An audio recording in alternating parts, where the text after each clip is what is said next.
Hello, my name is Joss. Welcome to the channel if you've not been here before. I haven't really released a video for a while, but I felt like releasing a video today because in today's video we're going to be covering Jack Grealish to Man City. My thoughts on this. Now, I think there are quite a few problems with this transfer for the England international. I think, we're going to get onto that later, and they're going to encompass issues such as mental health, the price tag, the expectation, and historic transfers of this kind of nature. But before we do that, I'm just going to quickly cover one positive that I think should be clear, but I don't think really is, to a lot of Aston Villa fans at least. I'm a Man United fan now. I hope that means that all you Man City fans out there don't go disliking my video out of Manchester derby. Ugh. It's almost as bad as party politics, but let's not get into that today. But yeah, Aston Villa fans do seem to be wetting themselves over the prospect of losing Jack Grealish and saying things like, when he's been injured, we have only got one win in 12 games. And it's like, yeah, that is a problem. But it goes to say that your squad, probably isn't good enough. You only stayed up by a whisker because of a poor VAR decision the season before last. And because your squad is overly reliant on Grealish, then there's not a lot of breathing room without him. Yeah, if you've got a few players which could be desired by other clubs. You've got Grealish, obviously, probably Tyrone Mings, Emile Martinez, and maybe even Ollie Watkins and John McGinn. Now, they are all pretty decent players, but without them, who have you really got? You've got Wesley. We don't talk about Wesley. Matty Cash and Marvellous Nakamba. Yeah, it's not great. But with the money, you can really, £100 million is a lot by anybody's standards. Can you really say that Grealish is worth £100 million? I'd say that he's probably worth 50, probably 70, with the fact that basically every English player is overvalued within an inch of their lives. I mean, £50 million for Ben White to Arsenal is just, good luck to Ben White and everything. But that is that is not less than anybody else. That is more than Raphael Varane. So, yeah, that's not too great either. But even then, Jack Grealish is not worth £100 million, not by any stretch of the imagination. And I think this is going to put a lot of unfair expectation upon him to really fulfil that £100 million price tag, similarly as it has done, it did do with John Stones' £50 million price tag when he traded Everton for City, Harry Maguire's £80 million price tag, and even Paul Pogba's £89 million British record fee, which of course this looks set to overtake. Now, at the time of recording, the transfer, I'm pretty sure, is nearly done. So this video is probably going to get very, very dated very, very quickly. But here are my thoughts. I think with the money they can use from Grealish, Villa, they've already put Leon Bailey from Leverkusen and Emiliano Buendia from Norwich, which I think are two great acquisitions. They're also targeting James Ward-Prowse. I think with the money you could definitely get him, as well as probably Emile Smith-Rowe, Tammy Abraham, maybe Todd Cantwell, or Takahiro Tomiyasu from Bologna, who's a Spurs target. I think he could be quite good as well as a defender and kind of as a replacement for Mings, who's ageing. But yeah, this is the only real positive to come out of this. So now we're going to discuss a lot of the negatives, and a lot of these are to do with, not only the amount of expectation, but also the system that they run at City. Now, I think a lot of you will have heard of what's known as pep roulette, where players don't really have a chance to nail down a spot. I'd say the closest person who wasn't a goalkeeper that was close to nailing down a spot last season was probably Ruben Diaz, and even then he is only a defender. In the midfield you saw constant switches between Gundogan and De Bruyne and Mahrez and Bernardo Silva and Foden, and even Ferran Torres, who really is quite underrated in my opinion. And I'm a Man United fan saying that. Don't get at me here. But yeah, in this system, where is Grealish really going to fit in? He's not going to fit in behind Foden and KDB because I feel as though City are going to want to hold on to Kevin De Bruyne for quite a while, or at least until he becomes at least until he retires, I think. I think that's probably the same situation with Phil Foden. He's got quite a few years left because he's only, I think he recently turned 21. Meanwhile, you've got Grealish, who is 25, which isn't the oldest, but it's not really the youngest either. He's aging, and in 3-4 years' time, we could easily see him not being played at all, probably being loaned out to somewhere like Everton, probably even coming back to Villa. I think that would be quite sad.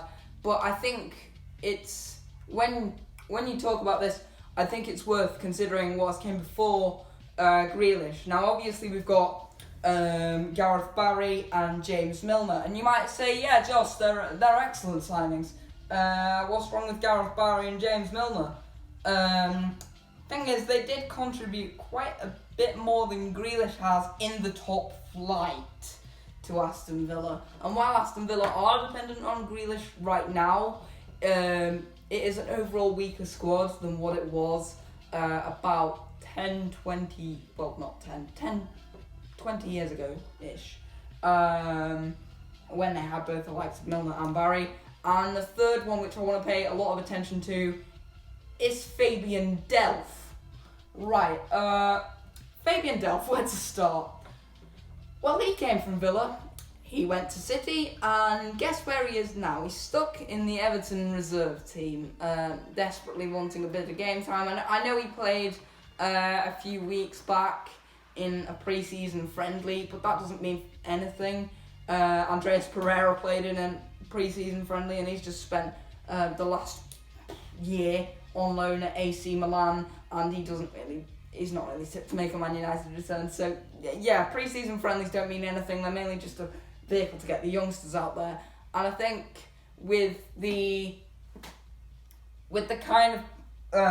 proposition of this £100 million transfer, which is an English record fee, to say you are England's best player to Grealish, and have that level of expectation forced upon him, whilst also warning him of, you could be Delph, you could be in the same position as Delph, you could be largely forgotten about, and your international career could be chewed up and in a bin, for want of a better term. I think that could do quite a lot of damage to Jack Grealish's mental health and mental stability, his ability to cope with pressure. And that's not to say that he's he's not a decent player. He is a decent player. I really rate him, and he did really well during the Euros. But even then, he didn't really get much game time under Southgate, and he was mainly just a bench option and a super sub.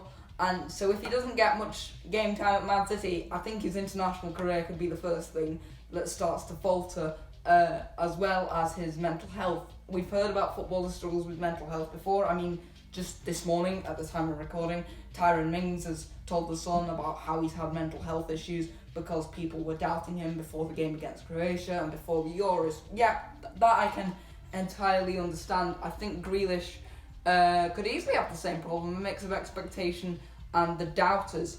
And I think, to come back to the idea of Pep Roulette, it isn't just that he won't be played. He could be happy to sit on the bench for a £100 million fee. I mean, he must be thinking he's going to get played now. But just to be in the news, just to be in the limelight, that is what footballers do seem to crave. That is why footballers perhaps do certain things they shouldn't. And that is why footballers always try to perform their best on the pitch. I would say that offering Grealish this big of an amount, they're going to offer him a big contract. You don't go, I'm going to pay Villa £100 million, which is 1/10 of a billion, which is more than 99.99999% of people are worth in their lives. I'm going to pay that for one pair of legs, well, one pair of feet, and now I'm not going to give him a big contract. No, City aren't going to do that. And by giving Grealish a big contract, are they really motivating him? I don't think so.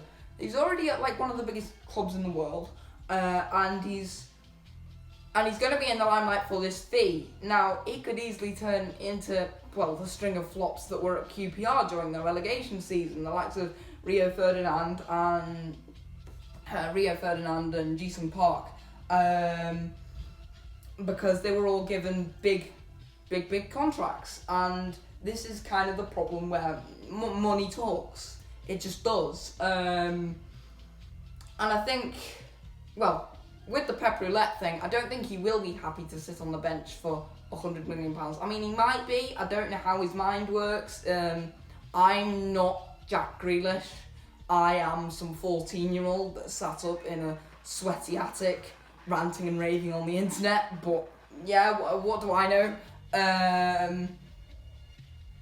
But it's the same thing we've seen with the likes of Emile Laporte. He won't just be happy to sit on the bench or play a part in Pep Roulette, where the likes of Laporte, even Bernardo Silva, are starting to push for a move. I mean, Sterling was being tipped for Arsenal not that long ago before his Euro 2020 performances kind of merited a place in Pep Guardiola's starting 11. I mean, I don't think Pep Guardiola even really does have a starting 11. Another thing I want to talk about is, well, Jack Grealish's historic tweets have been uncovered by a load of United fans like me. Basically saying, I support United, I hate City, please, City need to lose, United need to win the league, I hope Villa does well as well, and that was posted on the 30th of April 2012, which was, does that date ring any bells with you? Maybe it was the date where Sergio Aguero netted a last minute winner against QPR. Yeah, which is the exact same one that's on the 2021 to 2022 home shirt for Man City. Do you think Grealish is going to want to wear that? No chance. In addition to that, I think there's a similar argument to be made that is Grealish going to want to give his all for a club that he's supported the rivals of? I don't think he will. And I mean, I know a lot of you are going to go, oh, it's similar to the Jadon Sancho thing. Where he tweeted that basically that champions of Europe, we know who we are tweet. I'm pretty sure you all know it by now. Now, yeah, it could be perceived as similar to that, but Chelsea aren't really Man United's direct rivals. I mean, they are, as they're a Big Six club, but it's not like they have a Manchester derby against them or something of equal proportions. I think in addition to that, finally, to come back to the fact that yes, I am a Man United fan,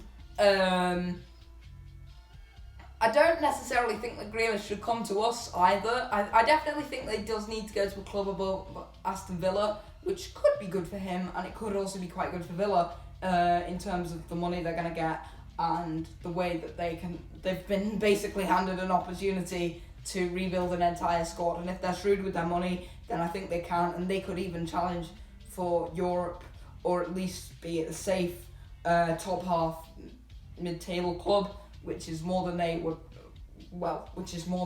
wanted when they were slumming it halfway down the championship, and when they were like a cat's whisker away from getting relegated. So I think Grealish definitely does need to move on to a club higher than Villa, but I don't think necessarily that it might be the club that you're all thinking that I think, which is Manchester United, because I honestly don't see where he's going to fit in there either, because he can't really play very much as a central midfielder. I mean, I guess he can, but is Ole going to pick him over McFred? No. Is Ole going to pick him over Pogba? No. Is Ole even going to pick him over Donny? Maybe. I think Ole's got a lot of domestic player bias, because, I mean, Dean Henderson wouldn't be tipped as the new number one to replace De Gea. if he wasn't, but that's a separate issue. I might cover that in another video, who knows. But at Manchester United, is Grealish going to cover for McFred? No. Is Grealish going to come in for Bruno? No, not even Donny's getting a start. So, what chance does Grealish have?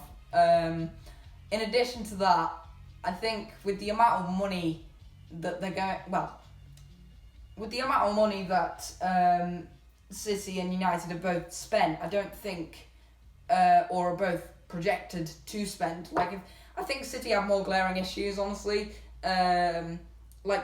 If they go for Harry Kane, then they're not going to get Grealish. If they go for Grealish, they're not going to get Kane. So they've still got a glaring weakness somewhere in whichever reality. I just think that the Grealish role, so as the winger or as the attacking midfielder, isn't much of a problem at these two clubs. And I think it really doesn't warrant spending £100 million on. However, the striker problem is a real problem at both clubs, and that's why they're both looking for Harry Kane, who could, he does want to leave Tottenham, but they don't want him to leave Tottenham, obviously not, because he's their star man. He's much better than Roberto Soldado, isn't he? But Grealish can't really go anywhere, because if you look beyond the two Manchester clubs, Chelsea have now spent quite a lot on Timo Werner, Kai Havertz, Christian Pulisic, and I know I pronounced that wrong, but so they're not really going to be that willing to put Grealish in, and I don't really know where Grealish should feature in the Chelsea squad either. Yeah, he could get past Lucas Moura at Spurs, but considering Kane wants to go out, they're under a new manager in Nuno Espirito Santo, and I think there's going to be a problem at Spurs. There's going to be something big that happens, whether it's Kane leaving or morale among the players just decreasing, dropping like a rock. It's going to be something that happens, and I think that's similar to Arsenal. I don't think Mikel Arteta, I think he probably would play Grealish, but I think Arsenal might even be a step down from Villa, if I'm honest, considering their league position and things. They were battling it out with Leeds, so that's not particularly great, but I don't really know where else he could go. Maybe the best thing for him might even be to stay at Villa, or to go further afield, like to La Liga or to Ligue 1 or somewhere there. But I think it would definitely be good for Villa if he moves on, and I think a player of his calibre is only going to stay in one place for so long. I am a supporter of players staying at lower clubs just to make sure that all the quality players are kind of dispersed. Call it Premier League communism, because it kind of is. It kind of extends to the Championship, to be fair, with the likes of Adam Armstrong and now newly promoted Brentford Ivan Toney. I'd like to see them stay where they are, just because it's good for the clubs, and it's good to see a bit more depth throughout the entire league with quite a few quality players, rather than just all of the big six, or rather the greedy six, taking all the players off them, and not really giving them a fair opportunity to prove themselves. And I think Grealish is in the same sort of boat here as people like Ben White, who I think will probably play, Bissouma, Rice, Neves, quite a few decent players at mid-table clubs like Rafinha, even Nick Pope, who really deserve to be given that big opportunity, especially on the international stage. But it's nice to see these players dispersed, just from a master principle of the Big Six doesn't take everything. And I think that's one of the main reasons why I didn't like the Super League either. Jesus Christ, imagine if...